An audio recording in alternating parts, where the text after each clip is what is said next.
قال الله تعالى في محكم تنزيله منها خلقناكم وفيها نعيدكم ومنها نخرجكم تارة أخرى. أحبتي في الله، شيخ نهر الجنة الله سي نهر الجنة الله سي إذا ما مات ذو علم والتقوى فقد سلمت من الإسلام سلما. قفكم إذا ما مات حدو دنته ذو تقوى قفك إلهي أبسيدس أصاحب haddii dhinto faqad salimada waa jabtay salma islaamnimada dhaxdeeda macnaa mawtul caalim ka mawtul caalam waay caalamka oo dhan dhamid yeelato ahibati fillah. marka ilaahay radadiis allah sii sheekha muxiib wahay sheekha banooga sheekayay ilaahay wuxuu leeyahay minha khalaqnaakum wa fiiha nu'iidukum wa minha nukhrijukum taaratan ukhra. منها من الأرض يا خلقناكم مرحور أبوغان آدم أرضا أيا لغا أبوري منها خلقناكم وفيها عرض في شيء نعيدكم حتى إذن حوص حتى الذين قلنا سعد الشيخ جوغن أقل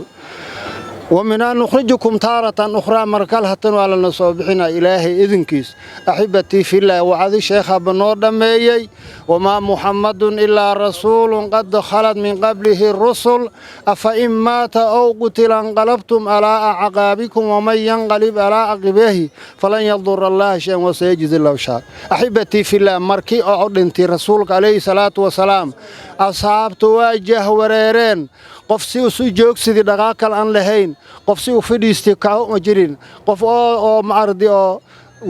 sidoo marba kamid ay sayftahay saar Muhammad dhintii leen maqal qoortan ku goyna asoo oo leeyahay ahibati fillah idoo wareerkaas oo jir Abu Bakar imaaday Abu Bakar markii imaaday gurigii rasuulka miidka ka jiray algili wajiga ayaa ku feeday markaas dhonqaday dibta hayyan wa maytan yaari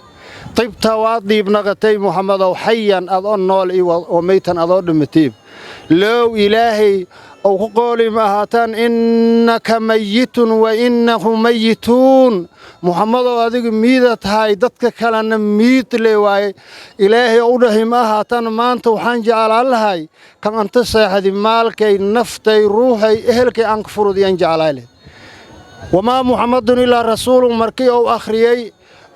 أبو بكر آخر عمر وحو سيفتي ميشا وكردي مركاسو ليهاي الله آيدان ولغي ما أنا فهم إن ما أنت لي فهم ياري معنا محمد ما أهان إلا رسول واي هرتيس رسولك كلا تبين أسيغن واتغي ساس أوكالوا مركا رسول كان صوبا لو كانت الدنيا تدوم لأهلها لكان رسول الله حيا وباقيا الرسول كصوبا عليه الصلاة والسلام أرضا لك عاسي شيخنا ساس أوكالوا كلغان أرضا أنجين إلهي ما أرضي توفيق ده سكراتكو أبها قدبي سؤال كان الله قدبيا ونانا ذنبغان الله دافو dadkii miidka oo sagoo tiyaano duugan lama qiiraad ka halayaan Allah nagu daro tawfiiqdan Allah na waafaji wabillahi tawfiiq ajr ahsanad Allah sheekhiyahay markii inna lillahi wa inna ilayhi raaji'un inna lillahi ma aada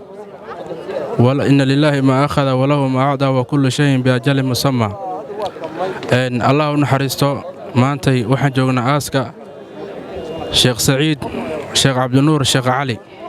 Sheikha wuxuu ku dhashay magaalada Qasax Dheere riwaayadka da'diisa way kala duwan yihiin laakiin waxa la isku ittifaaqsan yahay inuu ahaa 73 ilaa 80 inuu u dhaxay 77 ilaa 80 riwaayadka qaarna waxay leeyihiin wuxuu sheekhu ku dhintay da'da ah 73 qaarna waxay leeyihiin 80 ku dhintay sheekha aabiis waxa la Sheikh Abdul Nuur wuxuu ahaa qaali Qasax Dheere wuxuu meeshaas ku lahaa madraso weyn wuxuu ahaa nin faqiih ah oo culimo badan soo saaray culimada uu sheekha soo saaray caanka waxa kamida caalimka weyn ee Soomaaliyeed Sheikh Maxamed Guud sheekhiisu ahaa halkaas uu kutubta ugu akhrin jiray culimada kale oo soo saaray waxa kamida Sheikh Ali Rashad oo la yaqaan ninkii Harwaad degan oo garanayo sheekhiisu ahaa culumtan ma anta la akhrinayo oo magaalada taalo oo aan dhageysano wuxuu ahaa sheekhi laga dhaxlay Sheikh Ali awoogiisna sidaas oo kale ahaa sheekha مشايخ بدن ولا كل مي مشايخ ولا كل محاكمة شيخ نور حسين شيخ عبد الشيخ نور شيخ أحمد شيخ نور مشايخ الدوان ولا كل مي النوع والبلع وقت بدن وسوي شقي وحوا نداعية وعدي جساء ويهاد نفسها بدن بليغة وآد وحلير marka hadda maanta maalintiisii ajashiisaan joognaa geeridiisaan joognaa qabrigiisaan joognaa Allah u naxariiso qabrigan Allah u waasiciyo